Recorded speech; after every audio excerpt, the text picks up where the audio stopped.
This one of those kinds of things where like if you can't relate to this image of like toothbrush on the laundry tub, right, then you must have been born after the Tide to Go pen, right? Everybody had to scrub that stain out with a ratty old toothbrush, right? This was normal to us. And if you were Tide and you surveyed people, hey, what do you like about our products? What do you wish they could do? Nobody was going to say, I wish your product was portable. Tide was a laundry detergent. Why would anybody say, Tide, you got to go portable, right? 2005, that's how far ahead of the curve they were, right? So we accept shortcomings and problems in our daily lives because we don't know they can be better. That's what design thinking starts with. Understanding how people engage with something, what they dislike about it. They don't even know what to ask for. Nobody says to you, hey, I want a portable Tide to Go pen, but they need it. So it starts with observation. How do you observe a problem and solve it? This is things like how I showed you products like chapstick and said, look, packaging solution.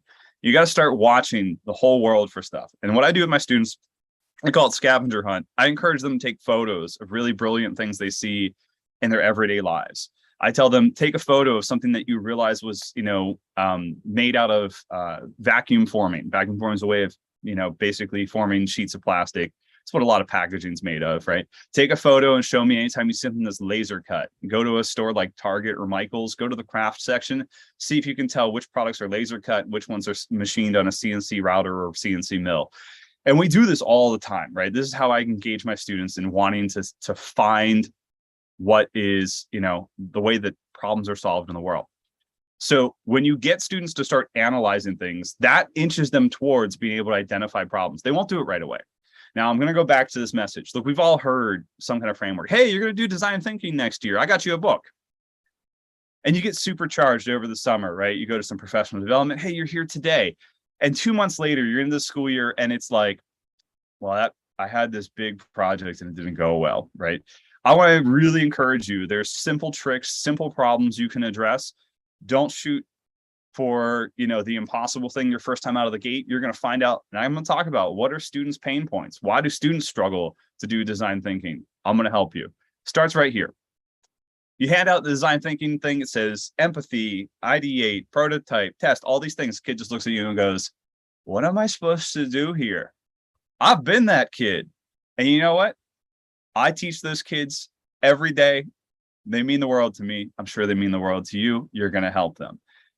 You say, you got to observe somebody and interview them, ask them what are their pain points about a product that you can then, apply a solution to. And the kid goes, I have no one to interview. That kid's in your class, right? What about your mom or dad at home? Oh, well, they're busy. Or, what about your younger brother or sister? They don't understand something. There's always an excuse.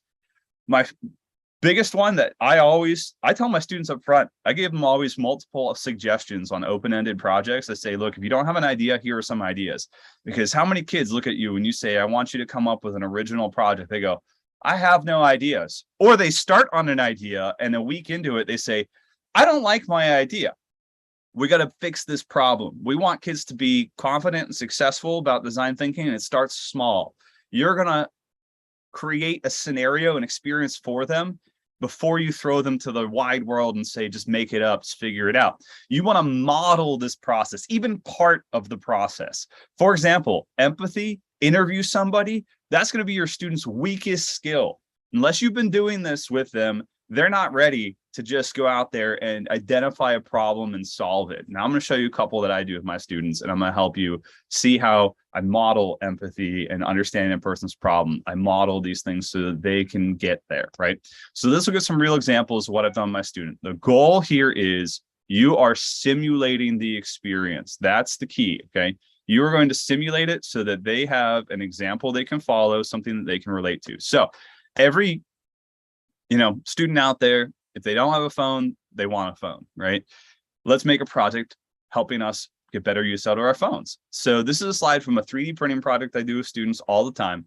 And I make it up a couple scenarios, just put some little cartoon characters, and they say, oh, I want to see recipes on my phone, which means you want it to be at an angle that you can view it. If you lay your phone flat, you're like leaning over it, try to read the recipe, okay? Pop socket doesn't stand vertically. If you got a little pop socket, it's a little stand on the back of your case. It's usually in the middle. Great for landscape, not for portrait. Portrait's what you need for recipes, not landscape. So what can we do for this person?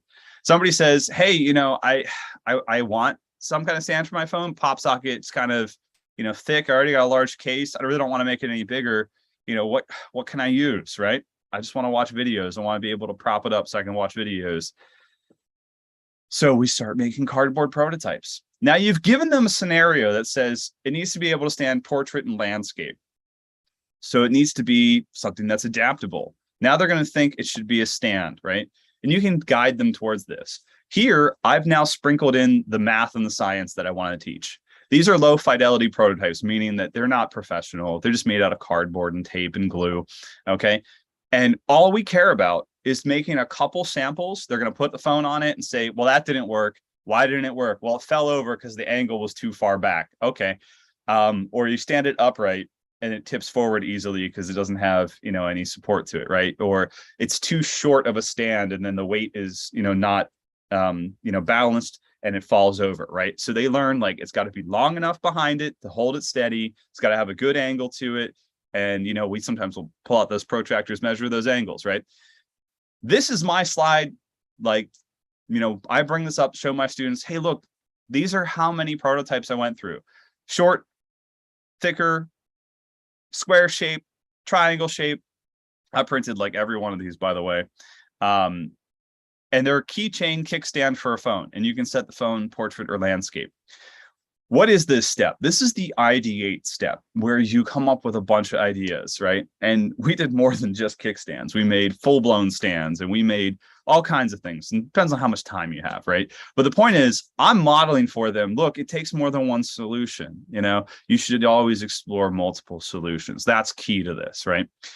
Now, you model the design thinking experience, create the story for them. They don't have that audience to go and ask or observe. You don't have the time for them to just, spend 3 days, go find somebody, right? You need it now. You got to kick off that project, create a narrative. And I'll share with you how I make narratives. Prototype. This isn't the stage about being right. It's about making ideas. Your priorities create an experience. This is what happens when you model it well. You take out the roadblocks. Problems are gone. I knew what I wanted them to learn: angles, weight, stability, fit. Every kid knows phones. I didn't just hit them with some kind of obscure, vague problem, right? Now we take this at Thimble, we go and do design thinking with electronics. So I've been talking primarily about non-Thimble products because I want you to get design thinking today. But let me share with you that even teaching electronics, if you're a computer science teacher, which is like, great fit with Thimble, we teach coding, we teach circuit building, we teach, it's also physics. Just for those of you who are physics teachers out there might be thinking like, oh yeah, I teach voltage and resistance and all that. Okay, Thimble's electronics content for students and for computer science, right? But I still relate it to everyday problems. This is how we make our content at Thimble. We look at it from a perspective of, well, let's make something relatable. We talk about smoke detectors a lot, and we talk about everyday things that people find in their homes, right? I usually, at some point, whenever we're doing online classes with students at Thimble, I'll tear apart a video game controller and start probing it to show people how the contacts work in a video game controller. It's got to be relatable. So I talk about board games. Here's an electronics project that starts with talking about board games. And if you played Settlers of Catan, then this is the board game where you argue with everybody and there's always some excuse why somebody won and it wasn't fair, right? A lot of sore losers whenever you play this game. And there are a lot of players, especially when they're new to it, who don't seem to understand this is a game all about placing roads and settlements. If you throw the dice on the board, you hit all those things and you knock them all out of orientation.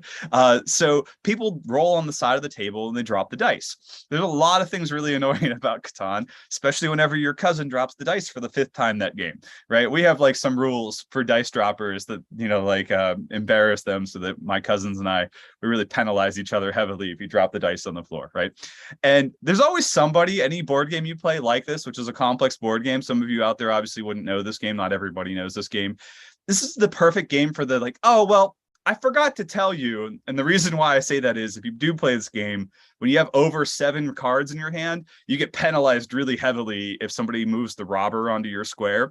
And this is the perfect game for that one. So there's all kinds of problems about this game. It's frustrating to players, right? But we're going to focus on one: hitting the pieces with the dice. Don't hit the pieces with the dice. You know, if you roll it on the board, which a lot of people for some reason start that way, they're like, I'm just gonna roll it on the board because it's in the middle of the table. I want everyone to see my dice roll. You're hitting the game pieces. We're going to solve that by building an electronic dice simulator, which I'll share with you in just a moment. Now, the problem is when you adjust to say, well, I'll roll on the edge of the table, now you're dropping them on the floor because there isn't much table space, right? Now, the other problem, now this is me making a design thinking scenario. My cousin, who's a teacher as well, gets recruited to be in a lot of silly photos that I use, right? And I said to him, I was like, hey, I was like, can you do some photos for me, talk about Catan with my students? I was like, just make a bunch of weird poses. And I've sent him my slides and he loves that he's the star of this story. I always tell my cousin, you know, like dice themselves are totally broken. They're not very accurate because they're molded poorly. They have, you know, a tendency to favor certain sides. And this is true, especially Dungeons and Dragons players out there. You know that somebody has a lucky die that like tends to roll big numbers is because it's poorly shapen, right? So players actually, you know, are really inconsistent when rolling dice, but he doesn't believe me. This is his skeptical face, right? And so here I'm defining the problem. Why should we make an electronic dice sim? Why make an electronic dice sim? Dice rolls are inconsistent. That problem's kind of lame. Let's skip that story, right? Rolling dice is noisy. They hit the floor. They hit game pieces. Hey, I think I found the problem. Now, I'll talk about this in just a slide here. But notice I put 3 explanations here. Also, if you're my cousin Garrett and see we're doing the same hand gesture, if you can see my thumbnail in my video, I do this same thinking pose. You can tell we're related. You know, he's probably really thinking, you know, my cousin's got a lot of time on his hands and just wants to tell me all about dice statistics. Maybe I should just let him make his electronic dice generator. Whatever problem it is, right? We're going to solve it. Why do I define more than one problem? And I'm kind of just being funny and silly about my cousin and I, you know, arguing over dice accuracy. Maybe you're a statistics teacher and you want to talk about probability in dice, right? Maybe your statistics background, you know, your math teacher, now you're a tech ed teacher. You want to blend those skills because you think cross-curricular math and computer science is a huge opportunity. You're right. Do it. Talk about statistics. Maybe you aren't that background. Maybe you just want to talk about the real problem of hitting the game pieces. Well, we're going to build an electronic product that would be a dice simulator that could solve this annoyance. Now, what we've done, if we've defined the problem, always define the problem 2-3 ways, really makes a big difference, right? It allows the kids to find the problem they identify with. It allows you to incorporate other types of content disciplines. Now, I've already solved this one. And really, you know, if you get a thimble kit and you use our curriculum or content for, you know, teaching these projects, dice simulators in there. So I'm not going to walk you through how to code it, but I am going to share with you what it looks like when it's finished. Okay. So I'm going to switch my camera here to my desk camera, and we're at the, you know, last 5 minutes of my presentation. We're really pretty much right on schedule. We'll be done in just a moment here with my story of how to build design thinking experiences for your students. But here's my desk camera. Here's our dice simulator. And this is what we build at Thimble. You press the button and your dice rolls pop up here. And then it says press to reset, and we clear the message, and then you press it again and you get new dice rolls. And this is, you know, a battery compatible thing. You can plug a battery, and I have it plugged into my computer for power right now. But you can also roll this dial here in my other hand. And this is teaching kids about different types of inputs. And you can set it to as many as 8 dice rolls. So if you are, for example, let's say we'll go down to 4 for people who are Dungeons and Dragons players out there, right? Building my character sheet and do 4 dice rolls. Oh, there's nothing quite like rolling multiple dice, start dropping them on the floor really bad, right? And this is, you know, our dice simulator. Solves a real problem, made with an electronics thing. Maybe you've never taught with electronics, maybe you've never taught computer science, right?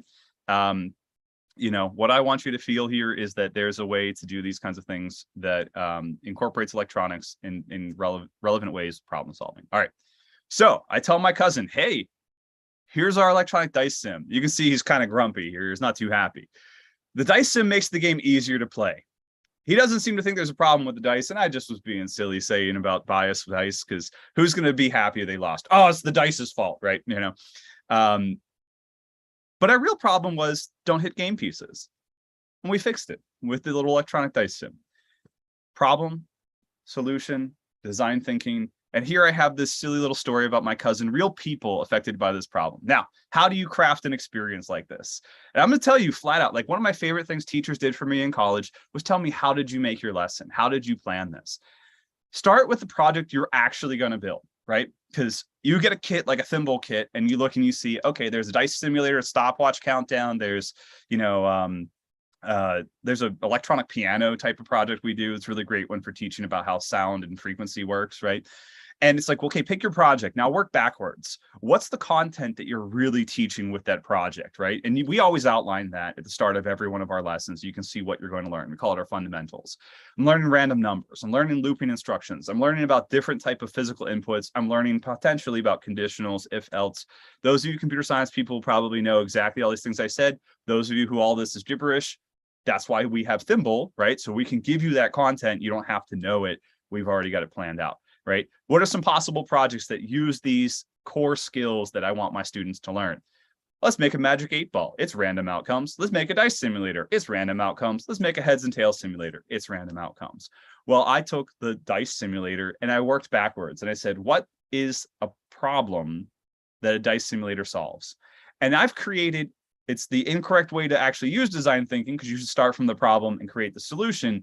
But I'm creating for my students a simulated design thinking experience because we don't have 45 days to just do one project all year. You know, project-based learning is a wonderful thing, but you have to have it exist across your whole school to be successful because you need to model it the first like 3 months that student experiences it. So here I've created this fictional narrative. Make it memorable. This is my last slide, by the way.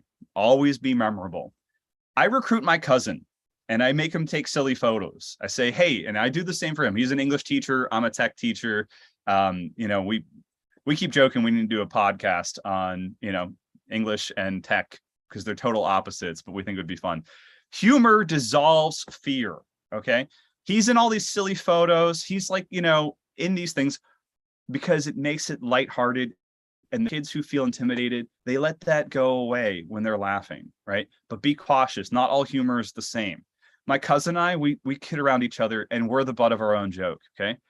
Poke fun at yourself or a peer teacher who's in on it.